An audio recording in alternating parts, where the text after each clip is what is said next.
Survivor Series 2014 was the saddest, happiest, and most confusing day of my life.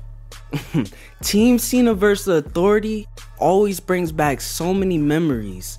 Man, I was only in 4th grade, and I got to witness my first classic match on that Sunday night. Still to this day, it's one of my favorite matches ever. It's what made me love the 5-on-5 traditional matches at Survivor Series. And this was also the night Ziggler became one of my favorite wrestlers ever. This was the night Dolph Ziggler stole the show.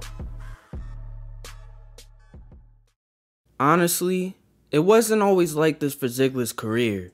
When he first debuted in the WWE, he was a golfer. That's trash. So when that was done, he came back as a cheerleader. Yo, you can't make this up. Ziggler was a part of the Spirit Squad, and yes, they did win a championship. They even was a part of a big feud with DX, but no one took them serious. They were the biggest jobbers in wrestling, and that wasn't the best start for Ziggler's career. His name wasn't even Dolph Ziggler at that time. His name was Nicky. His name was Nicky. But in 2008, Nicky was a new man. He was officially Dolph Ziggler, and things went up for Ziggler. Fans took him way more serious. Ziggler was arrogant, the future, and the show-off. In his early years, we saw Ziggler become the IC champion, and he held it for 153 days. This is when Dolph and Vicky were the most hated couple ever. They cheated, they made out, they did it all. Ziggler always showed how much potential he had every night. Like, he made his opponent's moves look so devastating. Ziggler had the look, the in-ring skills, but now he just needed that big moment. And he got that. At Money in the Bank 2012, Dolph Ziggler won the Money in the Bank briefcase, and that was the biggest highlight of his career. Until the Raw after WrestleMania. This is where Ziggler finally cashed in his Money in the Bank. This cash-in was easily one of the greatest of all time. The crowd reaction was insane. Every fan was making noise for Ziggler, and he finally got his big moment he deserved. Looking back, bruh, Ziggler was a man. He was a world champion. Biggie was his bodyguard, so nobody was gonna mess with him. And his girlfriend was AJ Lee. This man had it all. But of course, somehow, WWE dropped the ball. A few weeks after Ziggler won the belt, he got injured. He had a concussion though. It was nothing too serious. But WWE lost all hope for him. They didn't even give him a real chance. They gave up on him. Ziggler dropped the belt on his first title defense, right back to Del Rio. This was Ziggler's last world title reign, and it makes zero sense. After that, WWE didn't have anything for him. He got cooked by everyone. He got pinned by everyone. He was so misused. He was so underused. He lost AJ Lee, and he lost Biggie, and things didn't look like they were gonna get any better. Fast forward to late 2014, things started to get very interesting. Vince pulled up to a random Monday Night Raw, and he announced that at Survivor Series, it will be Team Authority versus Team Cena. But he also added something.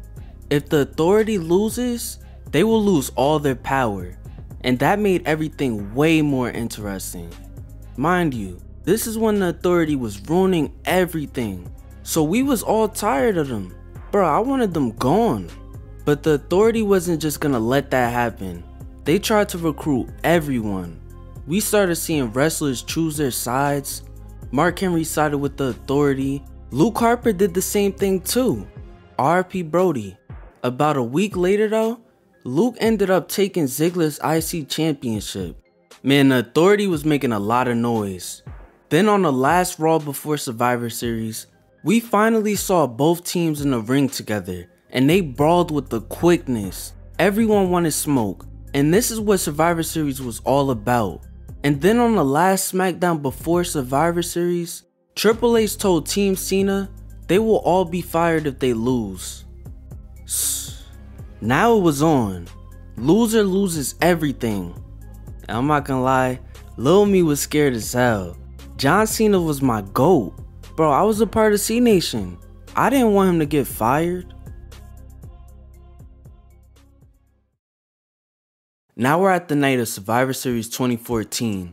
It's weird because I don't remember watching any other match except this one. I remember I watched it on the Xbox 360 with the WWE Network, and it was cinema. Watching this now just brought so much nostalgia. Seeing Ryback in his prime, Lana and Rusev, Eric and Brody, even John Cena's entrance. It was just all amazing. Once the match started, we got the Authority hyping up Mark Henry, and he was ready to get knocked out in seconds. Everybody was shocked. Henry got eliminated. That was a great way to start the match because it started off hot. Big Show was chopping everyone. We got Eric and Luke face off. Ryback took over the match, and then everyone just started brawling. Bruh, this was lit. But then the sellout, Seth Rollins, curb stomped Ryback out of nowhere, and he was done. He got eliminated. And now the Authority was happy again. Steph was even mocking Daniel Bryan. Like, come on. Then the crowd started cheering for Ziggler. They wanted him in the match, and he got in, but he got jumped by everyone. Like, I know he the best seller, but damn. Then we got Rusev dominating Ziggler. Like, he wanted to kill my mans. But nah, Ziggler rolled out the way, and Rusev went straight through the table. The refs started counting, and just somehow, Ziggler survived. During that whole spot, the commentary was gold. They made the match way better. Rusev got eliminated, and 5 minutes later, Eric got eliminated too. And now it's a 3-on-3. But not for long, cause Big Show turned for the 54th time this year, and Lil Me was damn near crying. My man Cena got eliminated, and Big Show out here shaking hands with the ops. This gave me so much trauma. Big Show just took a count out and dipped. I was sitting there just scared for my life. Michael Cole was out here on commentary just saying everyone that's gonna get fired, and I was shook. It was a 3-on-1, and we got Dolph Ziggler versus Authority. Ziggler got jumped, humiliated, and beaten. But Ziggler didn't quit. He showed some life. He hit Kane with a zigzag and eliminated him. Everyone was hyped. Just maybe there was a chance again. But nah, reality kicked in. Harper started whooping him, and it was bad. It was just a matter of time. It was gonna be over. But Ziggler kept kicking out, and the crowd started getting behind him. And out of nowhere, Ziggler got a roll-up pin and eliminated Harper.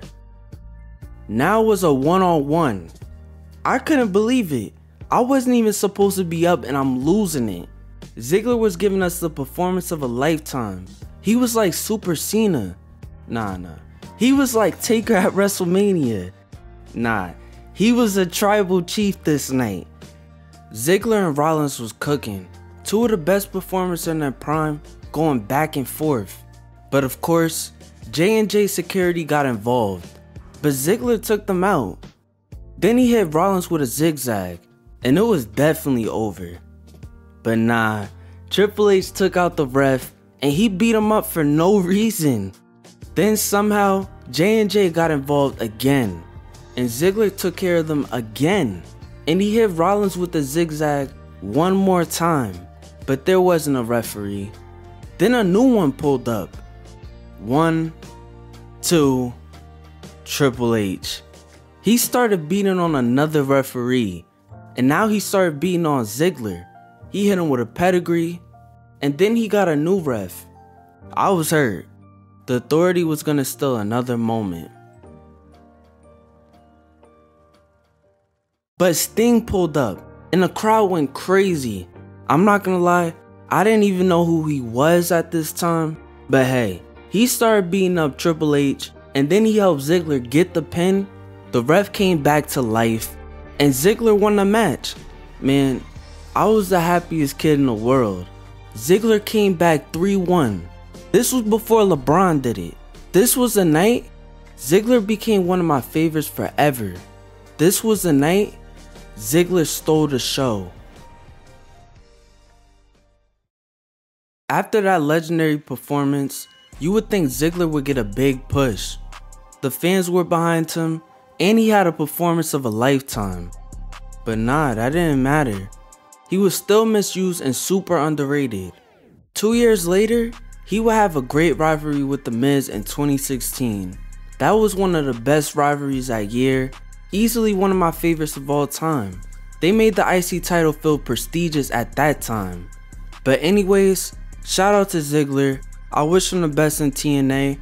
It's sad how WWE fumbled Dolph Ziggler all of those years.